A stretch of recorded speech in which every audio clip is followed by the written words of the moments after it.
On a quiet stretch of highway in the American Midwest, as the last light of evening faded into a cold blue dusk, a woman named Emily struggled to keep moving. She was a single mother, carrying her baby close to her chest, exhausted after another day that had pushed her far beyond her limits. Her car had broken down miles back, and the nearest rest stop was the only refuge she could find. With her daughter's soft breathing against her shoulder, she settled on an old wooden bench outside the dimly lit station, hoping for a moment of peace.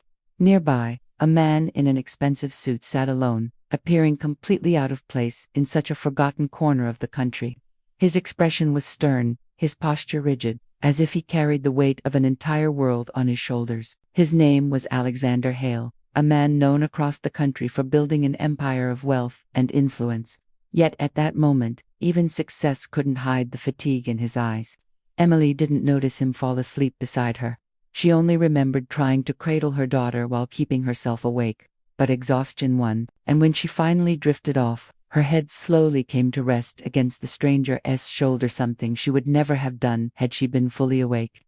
When morning light finally reached them, she awoke in a panic, realizing she had leaned on a man she didn't know.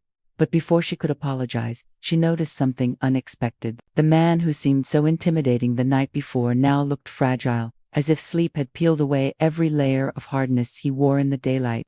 And then she heard the whispers of others passing by, recognizing him, not as a traveler, not as a stranger, but as the CEO of one of the most powerful companies in the United States. Word traveled quickly, and soon Emily understood the truth. The man whose shoulder had unknowingly supported her all night was a millionaire who rarely let anyone close, a man known for being cold, unreachable, untouched by the world around him. But that morning changed something in him. As he watched Emily gently soothe her baby, something long buried resurfaced, an old ache tied to a past he never spoke about, a past marked by a mother he lost too soon, and a kindness he had not felt in years. He saw in Emily a strength that reminded him of the woman who raised him, and the life he had left behind in his pursuit of power. Though Emily tried to apologize, he stopped her with a quiet gesture. There was no anger in his eyes, only gratitude, because in a way she couldn't understand, her presence had reopened a part of his heart he thought he had lost forever.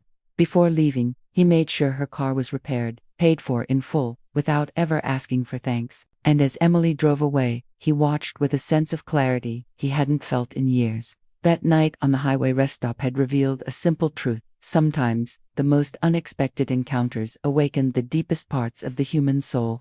And sometimes, a stranger's quiet kindness becomes the key to unlocking a secret the heart has kept hidden for far too long.